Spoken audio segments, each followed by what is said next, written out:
Hello बच्चों, प्रश्न दिया है कि एक परिपथ में जिसमें 80 मिली हेनरी का एक प्रेरक तथा 60 माइक्रोफैराड का संधारित्र श्रेणी क्रम में है, 230 वोल्ट 50 हर्ट्ज की आपूर्ति से जोड़ा गया है। परिपथ का प्रतिरोध नगण्य है। तब हमें ज्ञात करना है धारा का आयाम तथा आरएमएस यानी कि वर्ग माध्य मूल मान को निकालना है। तो हम लोग इस प्रश्न को हल करेंगे, लेकिन सबसे पहले हम लोग यहाँ पे मुख्य अवधारणा देखेंगे, जिसके अंतर्गत हम लोग यहाँ पे प्रश्न को हल करेंगे और इसका जो है उत्तर ज्ञात करेंगे।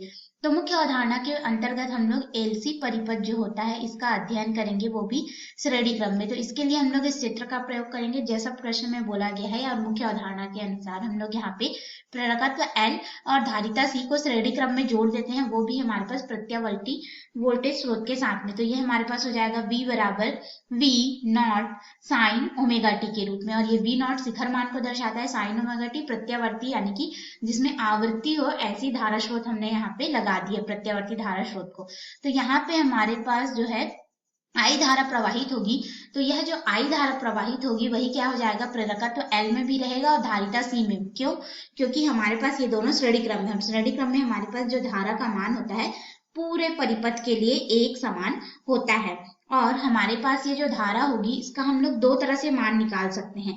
एक तो शिखर मान को हम लोग यहाँ पे आई नॉट के रूप में दर्शाएंगे।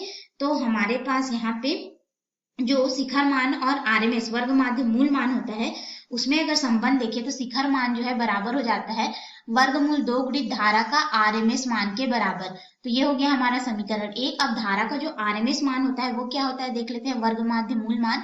तो एलसी परिपथ में धारा का जो वर्ग माध्य मूल मान होता है ये हमारे पास बराबर हो जाता है विभव का वर्ग माध्य मूल मान बटे उस परिपथ का कुल प्रतिरोध, जिसे हम लोग प्रतिबाधा के नाम से जानते हैं। प्रतिबाधा इसलिए कहते हैं क्योंकि देखो इसका जो प्रतिरोध होगा वो हमारे पास XL होगा और इसका प्रतिरोध हमारे पास XC होगा, यानी कि XL जो है प्रेरकीय प्रतिघात है और XC जो है वो धारितीय प्रतिघात को दर्शाता है। तो इन दोनों का हम लोग मान जो है ज्ञात करेंगे, वो हमारे पास प्रतिबाधा Z के रूप में होगा।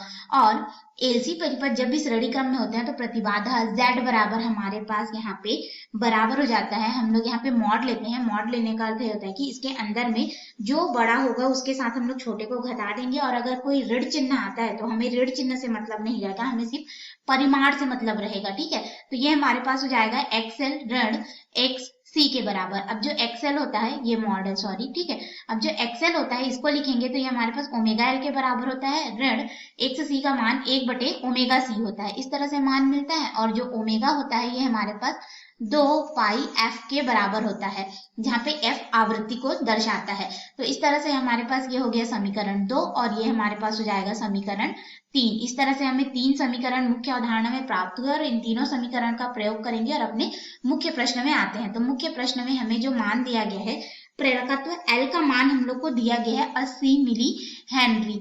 इसको हम लोग हेनरी में परिवर्तित करेंगे तो ये हमारे पास हो जाएगा 80 गुणित 10 की घात, यहाँ पे हो जाएगा ऋण 3 हेनरी के बराबर। और धारिता C का भी मान हम लोग को दिया गया है 60 माइक्रोफैरड। तो ये हमारे पास हो जाएगा 60 माइक्रोफैरड बराबर हो जाएगा 60 गुणित 10 की घात, यहाँ पे ऋण 6 फैरड के बराबर हम लोग को प्राप्त होगा।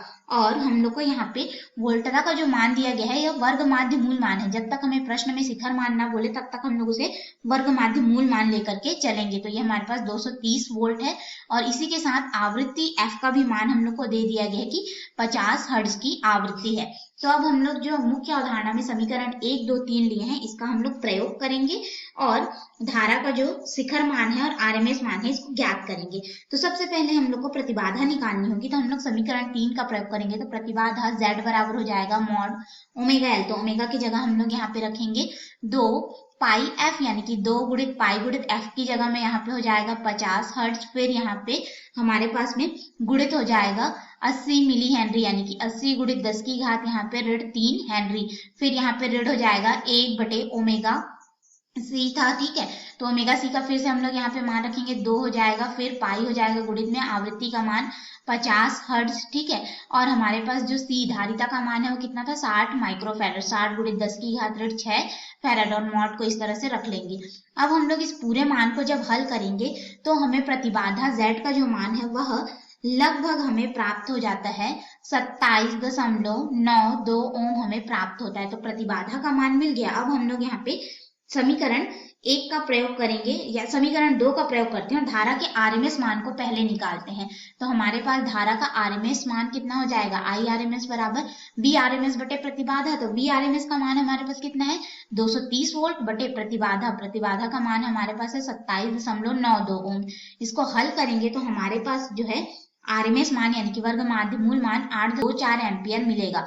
अब हम लोग समीकरण 1 का प्रयोग करेंगे और धारा का शिखर मान निकालेंगे। तो धारा का आयाम जो था हमारे पास आई नॉट के रूप में हमने इसे दर्शाया था, ये हमारे पास बराबर हो जाएगा वर्गमूल 2 गुणित धारा का वर्ग माध्य मूल मान। तो वर्ग माध्य मूल मान 8.24 एम्पियर मिला है और वर्गमूल 2 का मान होता है 1.414। इसका हम लोग गुणा कर देंगे तो हमारे पास यहाँ पे धारा का शिखर मान आई नॉट लगभग बराबर हो जाता है 11.7 एम्पियर के। तो इस तरह से हमने अपने प्रश्न को हल किया और धारा का शिखर मान 11.7 एम्पियर मिला हमें और साथ ही साथ धारा का वर्ग माध्य मूल मान हम लोग को 8.24 एम्पियर मिला है। तो हमने इस तरह से प्रश्न को हल किया। आशा है आपको यह हल समझ में आया होगा।